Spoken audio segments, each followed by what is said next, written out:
আরে জুলাই ফান্দে দেশটা কান্দে, জুলাই ফান্দে গো, হরে জুলাই ফান্দে দেশটা কান্দে, টোকাই সাজিল দেশের বিপ্লবী, হরে টোকাই সাজিল দেশের বিপ্লবী রে জুলাই, ওরে জুলাই দেখাইলি কত ভণ্ডামি।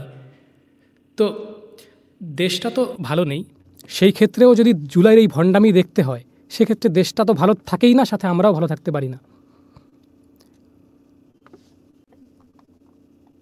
একেবারেই গানের কথা যা বলেছে আসলে এর চাইতে সুন্দরভাবে বোধহয় ব্যাখ্যা করা যায় না সময়টাকে।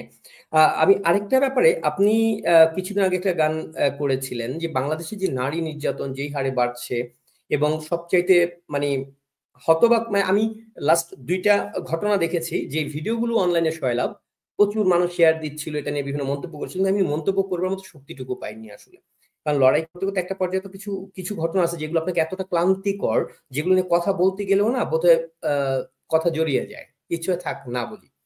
যেরকম একজন নারীকে গণধর্ষণ করা হচ্ছে একটা মাঠের মধ্যে ফেলে, এবং সেটা ভিডিও করছে, ভিডিও করে সেটা উল্লাসে তারা প্রচার করতেছে আবার অনলাইনে। আরেকটা বোধহয় ঘটনা ছিল যে 6-7 বছরের একটা বাচ্চা, সেই বাচ্চা মেয়েটাকে হাত পা বেঁধে, তো এই ধরনের ঘটনা আর কি। তো এই ঘটনাগুলো প্রতিনিয়ত বাড়ছে, প্রত্যেকটা দিন বাংলাদেশে ধর্ষণের একটা মহোৎসব চলছে।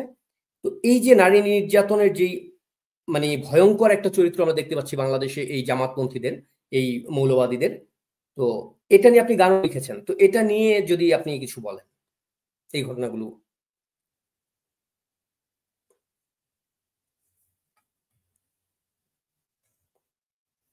আপনার সাউন্ডটা অফ করা আছে সঙ্গীত, হ্যাঁ শোনা যাচ্ছে এবার। তো নারী বিদ্বেষটা বর্তমান সময়ে আমরা যতটা দেখছি, এটা হয়তো 71-এও এতটা ভয়ঙ্কর বোধ হয়, মানে দেশের মধ্যেকারের লোকজন এতটা ভয়ঙ্কর হতে পারে সেটা 71-এ দেখা যায়নি। রাজাকার যারা ছিল তারা নারীদের তুলে দিয়েছে পাক হানাদের কাছে, কিন্তু বর্তমানে দেশের জনগণ এতটা নৃশংস হয়ে গেছে, মানে এতটা নির্মম হয়ে গেছে যে নারী একটা মানে ভোগ্যবস্তু হয়ে গেছে, যেন যেটা একটা গণিমতের মাল, ভোগ্যবস্তু, যেটা আমাদের জন্যই তৈরি করা হয়েছে। আমরা যেরকম ইচ্ছে সেরকম করব, ঘরে আমরা সাজিয়ে রাখবো, যখন যেরকম সেরকম ব্যবহার করব। যেখানে যত পৃথিবীতে যত রকম উন্নতি আছে তার অর্ধেক তার নারী করেছে, সেই নারীকে একদিকে সাইড রেখে আর কি তাদের পথ চলা।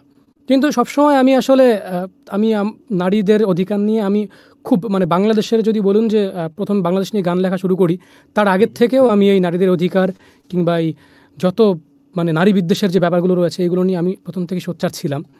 তো আর বাংলাদেশের বর্তমান পরিস্থিতি নিয়ে তো মানে আমার গানে আমি চাই যে ঠিক আছে এই গানটায় নারীর ব্যাপারটা থাকবে না, কিন্তু সেটা করার মতো মানে সাহস আমার নেই যে আমি এখানে বাদ দিয়ে দেবো। কারণ প্রত্যেকটা দিন প্রতিটা সপ্তাহে কিছু না কিছু মানে এত ভয়ঙ্কর ঘটে, নারীদের উপর অত্যাচার হয়, যে আমার প্রত্যেকটা গানে এটা একটা কমন ব্যাপার আমাকে রাখতেই হয়, যে আমি যে ছেড়ে দেবো না, ঠিক আছে এটা অন্য কিছু রাখি, আমি সেটা আমাকে রাখতেই হয়। মানে এতটা বাজে অবস্থা বর্তমানে মানে নারীদের উপরে। এই জায়গাটা নিয়ে আপনি একটা গানও করেছেন, আমরা কি একটু এই গানটা থেকে একটু শুনতে পারি, যেটা আপনার প্রস্তুতি থাকে? আচ্ছা আচ্ছা ঠিক আছে, আমি একটু গিটারটাকে কানেক্ট করে নিই তাহলে। জি জি। দর্শক আপনাদেরকে অনুরোধ করব থাকবার জন্য। আজকে অনেকগুলো বিষয়ে কথা হবে, হয়তো যেই বিষয়গুলো নিয়ে সঙ্গীত সরকারের সঙ্গে এই মানে অনলাইন প্ল্যাটফর্মে কথা হয়নি, এরকম কিছু বিষয়ে কথা বলবো, গান শুনবো, আড্ডা হবে। সবাইকে অনুরোধ করছি সঙ্গে যুক্ত থাকবার জন্য।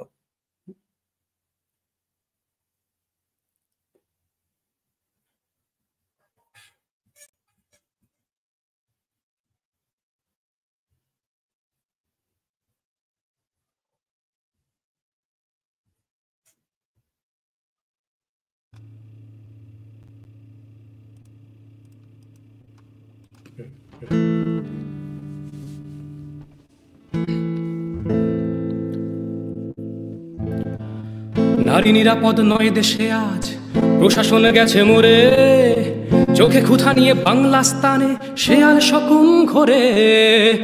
নারী নিরাপদ নয় দেশে আজ, প্রশাসন গেছে মরে, চোখে ক্ষুধা নিয়ে বাংলা স্থানে শেয়াল শকুন ঘোরে। ধর্ষিত হয় নারী সমাজ, মসজিদে হয় খুন, বিশ্ব বাজায় তালি দেখে নোবেল রাজার গুণ। নিরাপদ নয় দেশে আজ, প্রশাসন গেছে মরে, চোখে ক্ষুধা নিয়ে বাংলা স্থানে শেয়াল শকুন ঘরে। ধর্ষিত হয় নারী সমাজ, মসজিদে হয় খুন, বিশ্ব বাজায় তালি দেখে নোবেল রাজার গুণ। সমগ্র দেশ উলঙ্গ আজ নির্বাক যে রয়, লাল স্বাধীনতা দিয়েছে শুধু খুন ধর্ষণ ভয়। বাংলাতে আজ আসলো নেমে আধার নিকশ কালো, ঘুম ভেঙেছে বলছে সবাই আগেই ছিলাম ভালো। মায়ের বোনের লাজ বাঁচাতে রক্তে আগুন জ্বালো, বদ্ধভূমি দেশটা এখন আগেই ছিলাম ভালো। দেশটা বুঝি ধর্ষকদের জান্নাত হয়ে গেল, চিৎকার করে বলছে মা বোন আগেই ছিলাম ভালো। কাটবে আধার কালো।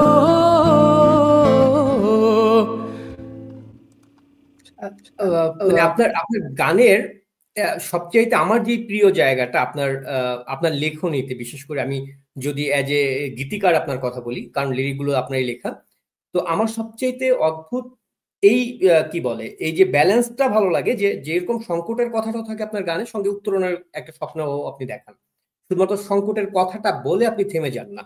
এটা হচ্ছে আমার কাছে বিশেষভাবে আমার মনে হয় আপনার গানের সবচেয়ে শক্তিশালী একটা জায়গা। আরেকটা বিষয়ে আসি সঙ্গীত, সেটা হচ্ছে বাংলাদেশে যা ঘটছে, বাংলাদেশের এই ঘটনাগুলো একজন শিল্পী হিসেবে, মানে আপনি কথা বলতে শুরু করলেন বাংলাদেশে যে মানবাধিকার লঙ্ঘন বা সাম্প্রদায়িক যে উত্থান, এটার প্রতিবাদ করাটাকে আপনি আপনার দায়িত্ব বা দায়বদ্ধতার জায়গা থেকে মনে করলেন। কেন মনে করলেন? কারণ অনেক তো শিল্পী রয়েছে, আপনি তো কলকাতায় বসবাস করেন বা আপনি ভারতবর্ষে রয়েছেন, সেই জায়গা থেকে বাংলাদেশের মানবাধিকার লঙ্ঘনের ক্ষেত্রে আপনি কেন কথা বলাটা জরুরি মনে করলেন, যেখানে বাংলাদেশেরই অনেক শিল্পী আসলে এই ব্যাপারগুলো নিয়ে কথা বলা জরুরি মনে করেন? আপনার কাছে শিল্পের দায়টা কোথায় বা শিল্পীর দায়টা কোথায়? শিল্পটা কি শুধু বিনোদন নাকি প্রয়োজন? আপনি আসলে এটা কিভাবে দেখেন? আসলে শিল্প কখনো শুধু হাসির খোরাক ছিল না। মানে আমাদের যদি বলেন শিকড় থেকে মাথা পর্যন্ত মানুষের বিবেককে নাড়া দেওয়ার জন্যই আসলে শিল্পের জন্ম হয়েছিল। একজন শিল্পী একটা গিটার হাতে জল করে স্টেজে জ্বলবে, এটা সেই আমার মনে হয় পুরনো চিন্তাভাবনা। হ্যাঁ, শিল্পী হচ্ছে আমাদের সমাজের আয়না, মানে বিবেকের ডাকে সাড়া দেওয়া মানুষ। তো বাংলাদেশে যে আমাদের জুলাই গণ্ডগোলের পর যখন রক্তে অন্যায় অবিচারে ক্ষতবিক্ষত, তখন আমার গান যদি সম্মিলিত কণ্ঠকে শক্তি দেয়, তাহলে সেটা আমার শিল্পের জয়, এটা আমার দায়িত্ব। দেখুন, আপনি যেটা বললেন যে হাসির খোরাক, কিছু মানুষ না ওই ও টুনির মা তোমার টুনি কথা শোনে না, তোর কোন কোন জায়গায় ব্যথা গো বান্ধবী ললিতা, এইসব গানে তাদের হাস্যরস তৈরি হয় বা তাদের এটা বিনোদনের ব্যাপার। কিন্তু তেমনি আমার সহযোদ্ধা যারা আছে, তারা চালাও কামান বুক পেতে দেবো আজ, দুঃখকে করে নিয়েছি মাথার তাজ, তারা এই গান শুনে তারা তাদের রক্তে আগুন জ্বালায়, এটা তাদের কাছে বিনোদন। সুতরাং মানে বিনোদনের আমার মনে হয় যে প্রকারভেদ আছে, যে কোনটা কার কাছে বিনোদন। তো শিল্পটা কোনোদিনই আসলে হাসির খোরাক ছিল না, এটা আমাদের সমাজের, আমাদের আসলে প্রতিটা হৃদয়ের প্রতিচ্ছবি। আমার কাছে মনে হয় যে শিল্প এত বড় অ্যাকচুয়ালি মাধ্যম, সেটা ধরেন আমি একজন ফিল্ম মেকার, আমি আমার ফিল্মের কথা বলি, আপনার গানের কথা বলি, কিংবা একজন চিত্রশিল্পী তার আঁকা ছবির কথা বলি। আমার কাছে শিল্পটা না ভীষণ শক্তিশালী একটা মানে অস্ত্র বলা যায়, বা একটা শক্তি এটা। তো এই শক্তিটাকে শুধুমাত্র আরেকজনের ধরেন চলচ্চিত্রের ক্ষেত্রে আমাকে যেটা শুনতে হয়েছে যে আপনার সিনেমাগুলোতে বিনোদন নেই, মন ভালো করার মতো ব্যাপার নেই। তো এখন আমি এই ক্ষেত্রে যেটা বলি সেটা হচ্ছে যে আপনি আপনার ওয়াইফের সাথে বাড়িতে ঝগড়া করে আসবেন, ঝগড়া করে এসে আমার সিনেমা দেখে আপনার মন ভালো করতে হবে, ভাই আপনার সংসার টেকানোর দায়িত্ব আমি নিইনি। মানে আপনি অন্য জায়গা থেকে গ্যাঞ্জাম করে আসবেন, আপনার মন ভালো করে দেবে আমার সিনেমা, এটা আমার সিনেমার দায় না। আমার মনে হয় শিল্পের দায় হচ্ছে গিয়ে মনকে জাগিয়ে তোলা, মন জুগিয়ে চলা না, মনকে জাগিয়ে তোলা। যেটা হচ্ছে কি আপনার গান প্রতিনিয়ত করে যাচ্ছে, আমাদেরকে জাগিয়ে তুলছে, আমাদেরকে অনুপ্রাণিত করছে। আমি এই সূত্রে আরেকটা ব্যাপার জানতে চাই একটু, আপনার গান একই সঙ্গে কলকাতার দর্শকও দেখছে, বাংলাদেশের দর্শকও দেখছে। বাংলাদেশের দর্শকদের মধ্যে সাম্প্রদায়িক যারা রয়েছে, যারা মৌলবাদী পাকিস্তানপন্থী, সেই জঙ্গি গোষ্ঠী কি বললো সেটা আমার কাছে একেবারেই মানে ওটা আমার কাছে কাউন্টেবল না। কিন্তু কলকাতার যারা আপনার শ্রোতা রয়েছে তাদের কাছ থেকে ফিডব্যাকটা কিরকম পান? মানে আপনি এই যে বাংলাদেশ নিয়ে এইভাবে গান করে যাচ্ছেন। দেখুন, আসলে শিল্পকে তো কোনো গণ্ডির মধ্যে বা কোনো সীমার মধ্যে তো আটকে রাখা যাবে না। তো এজন্য আমার এখানে যে গানগুলো করি, এখানে যারা রয়েছে তারাও বাঙালি, বাংলার মানুষও বাঙালি। তো তারা আলাদা করে কিছুই নেয় না যে এটা সে ওখানের জন্য কাজ করছে বা কিছু। আপনি আবার যেটা বললেন যে ওই মৌলবাদীরা যেটা বলে আর কি, যে তুমি ভারতের হয়ে বাংলাদেশ নিয়ে কেন গান লিখছো? মানে ধরুন যে আমার পাশের বাড়িতে আগুন লেগেছে, তো এবার আমি কি বলবো, ভাই ওটা তো আমার পাশের বাসার মানুষ, আগুন নেভাতে গেলে লোকজন কি বলবে? মানে এটা ব্যাপারটা হাস্যকর না যে আমার পাশের বাড়িতে আগুন লাগছে সেটা আমি নেভাতে যাবো না, কারণ এটা আমার পাশের বাড়ি বলে। তো আমার মনে হয় যে গানের ক্ষেত্রেও সেটা, যে এটাকে আপনি না কোথাও একটা সীমাবদ্ধ রাখতে পারবেন না যে আপনি ওখানেই বলে আপনি গান করেননি। ঠিক আছে, এই জর্জ হ্যারিসন গান করেছিলেন 1971 সালে, তার কি বাংলাদেশে ভোটার কার্ড করেছিলেন? বা রবিশঙ্কর, তিনি বোধহয় বরিশালে গিয়ে ভোটার কার্ড করার জন্য বাংলাদেশের লাইন দিয়েছিলেন, দেন ভোটার কার্ড যখন হয়েছে বাংলাদেশে, তারপর সে বাংলাদেশ নিয়ে গান করেছিল। এটা তো নয়। তো আমার মনে হয় যে গানকে কোনো সীমার মধ্যে আটকানো যাবে না।